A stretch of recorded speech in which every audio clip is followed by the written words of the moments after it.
What's in the basket? Yo, it's spooky season. Halloween's right around the corner. So we back at it again with more horror movie characters that I know can't stand a foot against me because of my strength and intelligence. No one likes a long opening ceremony, so let's waste no time and get right into round one.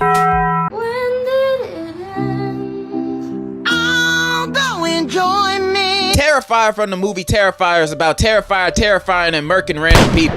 One Mexican down. I know his name is Art the Clown, but Terrifier is more fun to say. Now, when looking at him, he looks like your ordinary killer clown. And he is, but the difference between him and the rest is that he's brutal. He will deal with his victims in the messiest, most grotesque way possible. I don't even think I can show you any of the ways of how he do it, cause this YouTube.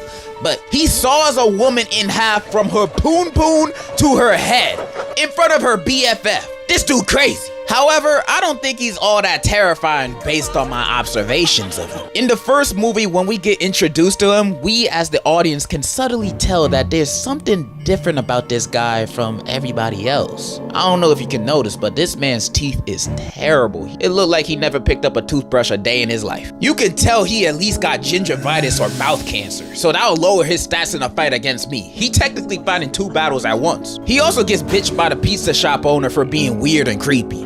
Now, this would have been an amazing moment to jump in. Even though at this point in the movie he hasn't killed anyone yet, him having a staring problem at the shop alongside his whole demeanor, I'ma assume he's trying to start something and we fighting there. And since everyone else in the shop hate him too, they're joining in with me. Cause the way he do these murders, he strikes me as someone you can win against if you can sneak him or come in numbers when he don't got a gun. Now, I know he technically a demon since he gets revived at the end of the first and second movie, but he got no other demon powers. Plus, his revives takes at least 2 to 3 business days to do. So I'll have time for seconds. I just gotta be on my toes. This is low to mid diff at best. Who made that mess? You did, Kate. Longlegs is about an FBI agent who gets assigned to a case of a string of murders, and each one leaves a note signed by Longlegs. This guy. However, what's weird about these murders is other than the letters left at the scene, there's no physical evidence that this guy is the killer. Even though he definitely is. Like, look at him, he gotta be guilty of something. The reason for the lack of evidence is cause there's 2 more accomplices to the murders. The main character's mom and Satan, the devil himself. They've been creating dolls of their victims, giving it to them, and having the devil do the rest. So this is a powerful force I'm dealing with. How am I supposed to beat these guys when they have the literal devil on their side? Well, joke's on them, cause I deal with the devil every day. Through my struggles, temptations, anger. And almost half the time I end up winning because I have God on my side. And in a fight against these devil-worshipping demons, I believe he will give me the strength of 1,000 young niggas to punish these sinners to death in a life or death boxing match. So yes, I could confidently say, on God, I'm beating the devil alongside his ugly ass disciples too. No diff. I have the Holy Ghost with me. A Quiet Place takes place in a world where monsters called Death Angels just popped up in New York and started killing people. Although these things are blind, you can't make any sound or noise because these things will find you. So you gotta stay quiet. This is gonna be more of a how'd I survive than me beating them, cause what I look like trying to fight this, I'm not Ippo. First, I'ma travel solo or with my direct family. I'm not traveling with no other groups, none of that, especially if they got a kid with them. Second, no kids, all of them gotta go. Cause they'll be the first ones to get us killed. Most of them be crying over the smallest things. Plus, they won't be able to run from these monsters with their little legs. They're a free meal for these things, and I'm not trying to be the appetizer. And I'm only talking little kids. If your kid is old enough to know when to shut the hell up, they're cool. But if they aren't, I'm sorry to tell you, but I highly recommend you to abandon your children. They'll only hold you back just like in real life. Who knows? They might be able to survive on their own, maybe, probably, 5% chance, but that's not nothing. So only family, no kids, and a lifetime supply of moon pies.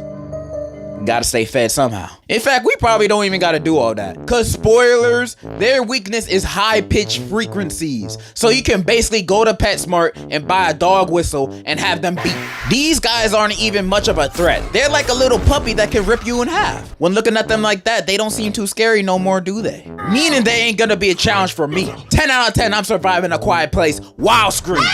I need you to shake that booty. I'm blocking you, brother. Unfriended is a movie taking place in a Skype call. A group of friends are chatting, then the ghost of their friend that self-destructed exactly a year earlier joins the call and starts murking them one by one, until one of them confesses about recording and posting an embarrassing video of her, which ended up being her 13th reason. And the ghost power level is pretty strong. It can physically break into their house, and it's shown powers of mind control. So she ain't like some of those other ghosts that exist just to haunt you and be spooky. This ghost means business. But y'all know me. No person, ghost, or demon gonna catch me lacking.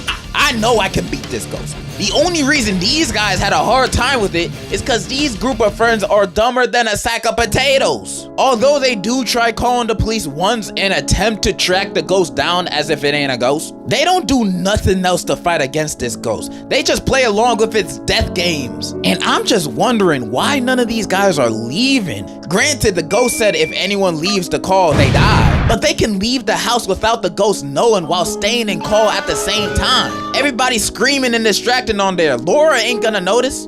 By the way, that's the name of the ghost. And even if she were, we don't know that because they don't even try it. Or even better, secretly text everyone in the chat to turn off their Wi-Fi at the same time. So they all leave the Skype call at once. Because with this, they technically did not leave the call. They got kicked out, so it doesn't count. And even if it do, it can't go after all of us. It's one ghost. Only one of y'all gotta die.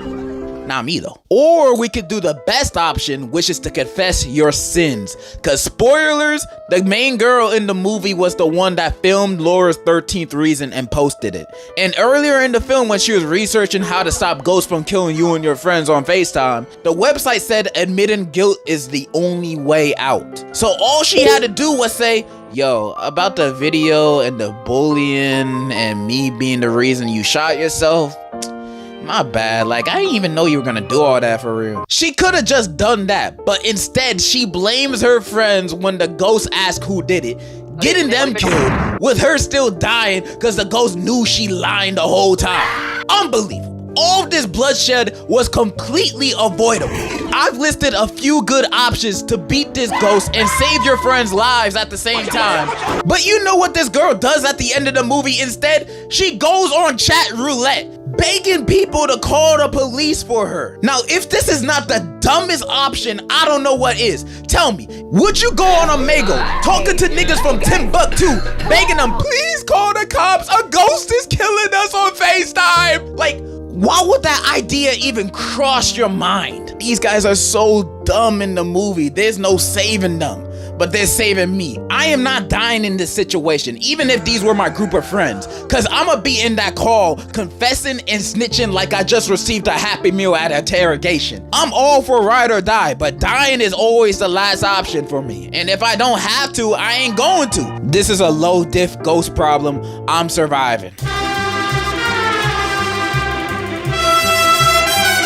Godzilla needs no introduction because everyone will know them when their big ass shows up. Some might say they aren't a horror movie character, but I know the Japanese would hate to see this nigga coming, so I'm counting them. Not only do they stand at more than 350 feet, but some of its powers include nuclear breath, nuclear shockwaves, laser beams, telepathy, regeneration, flight, and fight. This thing's stats are all maxed. I'm surprised anybody stood a chance at even damaging this beast. Many people would assume the task of beating Godzilla is an impossible mission. But you know what?